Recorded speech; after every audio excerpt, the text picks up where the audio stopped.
రాజ్యాంగం మీద ప్రమాణం చేసి రాజ్యాంగబద్ధ పాలన అందిస్తానంటూ అధికారంలోకి వచ్చిన చంద్రబాబు అధికారులకు మాత్రం తనది పొలిటికల్ గవర్నెన్స్ అని చెప్తూ వచ్చారు. అంటే రాజకీయ పరమైనటువంటి ప్రభుత్వం, రాజకీయ నాయకుల ఆలోచనలకు అనుగుణంగా ప్రభుత్వాన్ని నడుపుతాన్ని ప్రకటించారు.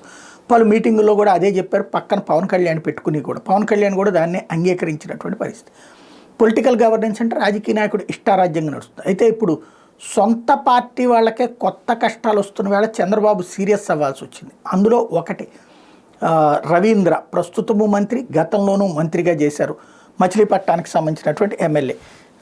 ఆయన్ని ఒకప్పుడు అరెస్ట్ చేసింది ఇది జగన్ హయాంలో ఒక హత్య కేసులో అరెస్ట్ చేయడంతో పాటుగా పలు కేసుల్లో వేధించినటువంటి అప్పటి ఎస్పీ రవీంద్ర బాబు ఎవరైతే ఉన్నారో ఆయన నిన్న ఒక కార్యక్రమానికి హాజరయ్యారు. ఆ కార్యక్రమం నిర్వహించింది తెలుగుదేశం పార్టీకి సంబంధించిన నాయీ బ్రాహ్మణ కార్పొరేషన్. నాయీ బ్రాహ్మణులకంటూ ఏర్పాటు చేసిన విభాగం, తెలుగుదేశంలోని నాయీ బ్రాహ్మణుల కోసం ఒక విభాగం ఏర్పాటు చేస్తే దాని ప్రమాణ స్వీకారానికి ఆయన్ని పిలిచారు. ఇక్కడ క్యాస్ట్ ఈక్వేషన్స్లో పిలిచినట్టు కనబడుతుంది.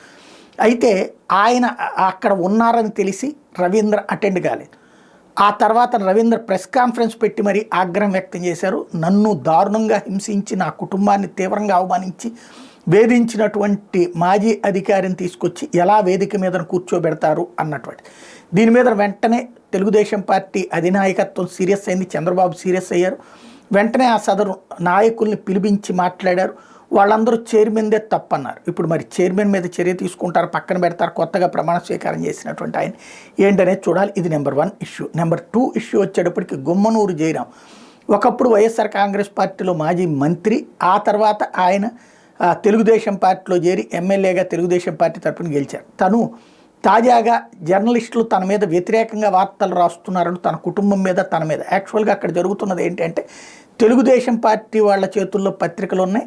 ఈయన వైసీపీ నుండి తెలుగుదేశంలోకి వెళ్ళిన వాడు కావడంతో ఇతన్ని టార్గెట్ చేసేటందుకు కొన్ని ఫీడ్బ్యాక్లు ఇచ్చి నెగిటివ్ స్టోరీలు అక్కడ రాయిస్తున్నారు. దాని మీద ప్రెస్ కాన్ఫరెన్స్ పెట్టి చెప్పండి, మీరు ఏం అడగాలనుకున్నారు అడగండి, నేను సమాధానం చెప్పేస్తాను, ఏ పాయింట్కైనా సరే సమాధానం చెప్తాను అని అడిగారు. వాళ్ళు ఎవరు ఏ ప్రశ్న అడగలేదు. నన్ను అవినీతి అని రాస్తున్నారు కదా, ఏ అవినీతికి సంబంధించి మీ దగ్గర ఉన్న ఆధారం ఏంటో అడిగితే నేను సమాధానం చెప్తాను అన్నా కూడా ఎవరు అడగలేదు.